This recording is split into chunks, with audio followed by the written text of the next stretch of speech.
আমিও 10টি বছর সৌদি আরবে প্রবাসে কাটিয়েছি।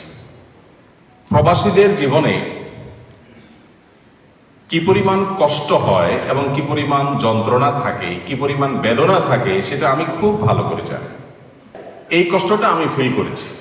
আমি ফ্যামিলি সহই ছিলাম, পরিবার সহই ছিলাম, কিন্তু তারপরও আমি যেটা অনুভব করেছি, অন্য প্রবাসী ভাইদের কষ্ট আমি দেখেছি, তা হলো পরিবার সহ থাকলেও, যতই পরিবার থাকুক, নিজের ভাই বোন, কাছের দূরের আত্মীয় স্বজনের যে বিশাল বহর আছে, আমার দেশের যে মাটি আছে, মানুষ আছে, সে মানুষগুলোকে আমরা অনেক বেশি মিস করি। যতই নিজের পরিবারটার সাথে থাকুক, তারপরও কেন যেন কি একটা শূন্যতা আমাদের অন্তরে বিরাজ করে। এত কষ্টের পরও প্রবাস জীবনে একটা সম্ভাবনার দিক আছে। বলবো কি সেটা? কয়েকটা সম্ভাবনার দিক আছে। 1 নম্বর সম্ভাবনার দিক হলো, প্রবাস জীবনে আমাদের কাছে অফুরন্ত বা বিপুল পরিমাণে সময় থাকে হাতে, যেটা নিজের দেশে কিন্তু এতটা থাকে না।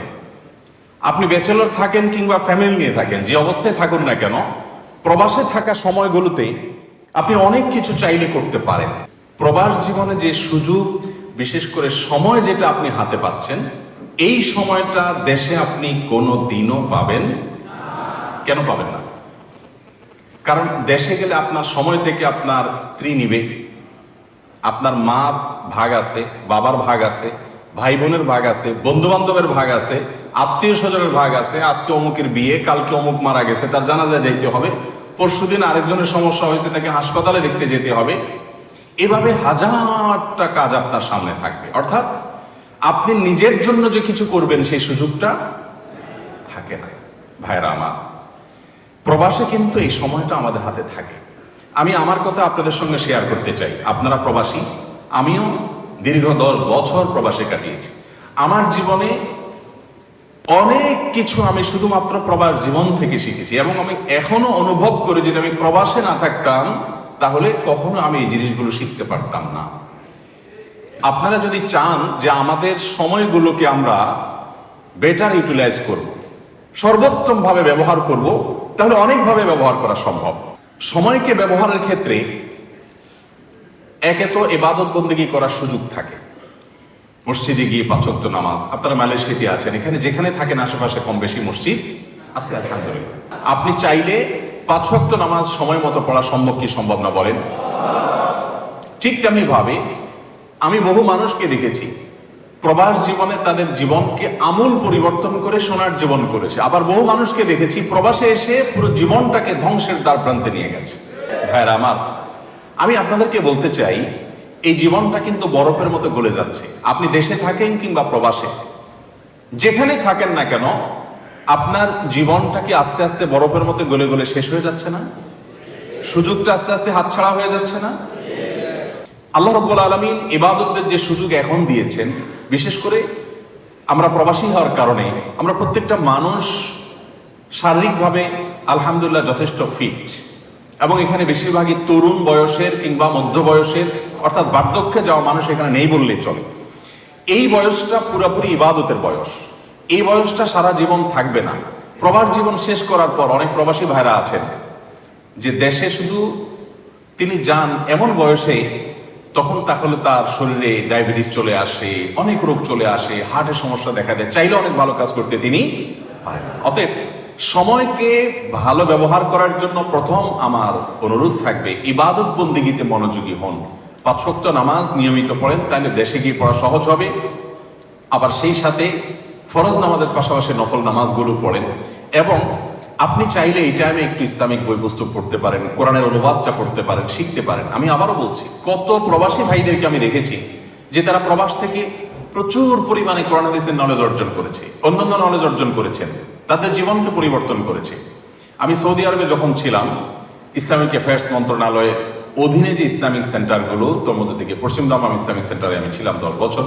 তো আমার দায়িত্বের অংশ হিসেবে মাঝে মধ্যে জেলখানা যেতে হতো। একসময় নিয়মিত প্রতি সোমবারে আমাদের জেলখানায় যেতে হতো।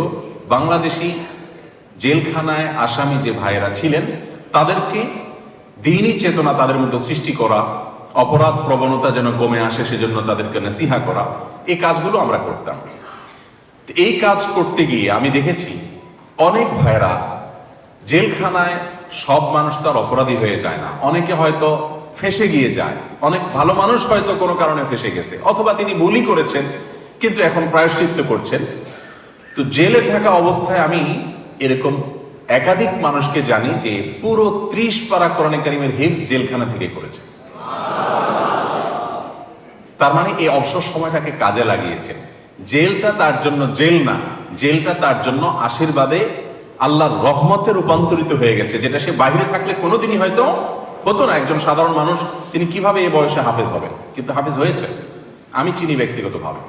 তো সেই সুযোগটাকে তিনি যেরকম কাজে লাগিয়েছেন, আমরা প্রবাস জীবনে 2 বছর 5 বছর 10 বছর যাই থাকি না কেন, দিন শেষে আমি যখন এখান থেকে যাব আমি অনেক কিছু নিয়ে যেতে পারি, সেই সুযোগ আমার আছে, নাম্বার 1। দ্বিতীয়ত, প্রবাস জীবনে আমরা চাইলে আমাদের স্কিল ডেভেলপমেন্ট করতে পারি, আমাদের দক্ষতা বৃদ্ধি করতে পারি। আপনারা এখানে আছেন, এখানে মাল্টি কালচারের মানুষ, মাল্টি ন্যাশনাল বিভিন্ন দেশের মানুষ আছে। আমি সৌদি আরবে যখন কাজ করেছি আমার মনে পড়ে যে আমার অফিসে বিভিন্ন দেশি মানুষ ছিলেন। এক ফিলিপাইনি আলেম ছিলেন, আমার সহকর্মী দায়ী ছিলেন। তার কাছ থেকে আমি কম্পিউটারের এমন এমন প্রোগ্রাম শিখেছি যেগুলো আগে আমি জানতাম না, এবং যেগুলো জানার কোনো প্রয়োজনীয়তাও আমি অনুভব করি নাই। এখন আমি সেই প্রোগ্রামগুলো থেকে অনেক দিনের কাজ পর্যন্ত আমি করতে পারি, আমাদের লোকদেরকে গাইড দিতে পারি, মৌলিক অনেক ধারণা আমি নিতে পেরেছি। অথচ আমার তো কম্পিউটার শেখার জন্য সেখানে আমি যাই নাই, এটা আমার কাজও ছিল না।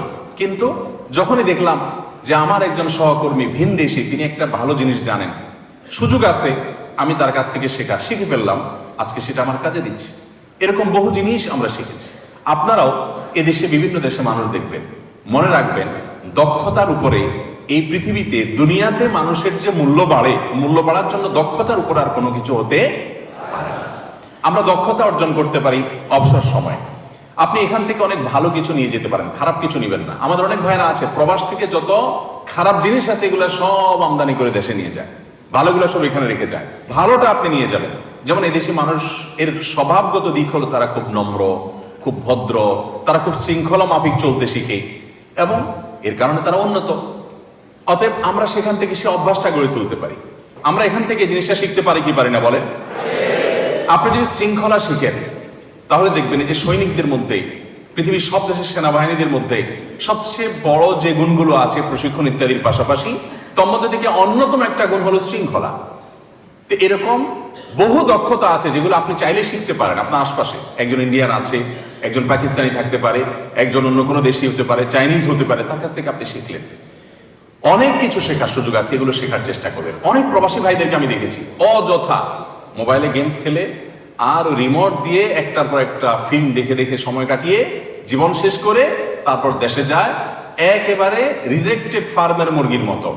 সারা জীবন প্রবাসে পড়ছে, দেশে যায়ও তার কোনো মূল্য বা দাম নাই, কারণ তেমন কিছু শিখে আসেনি। আপনারা কি আমার কথায় কষ্ট পাচ্ছেন? আপনারা চাইলে কিন্তু আপনাদের জীবনটাকে এভাবে সোনালী জীবন করতে পারেন। একটা নির্দিষ্ট টার্গেট থাকতে হবে যে আমি কতদিন থাকবো, কি করব। অনেক ভাইরা আছে যে অজানা সময় পর্যন্ত যেতে থাকেন, এতে হয় কি বহুবিধ ক্ষতি হয়। তো যেটা বলছিলাম যে একটা পরিকল্পনা আমাদের থাকতে হবে।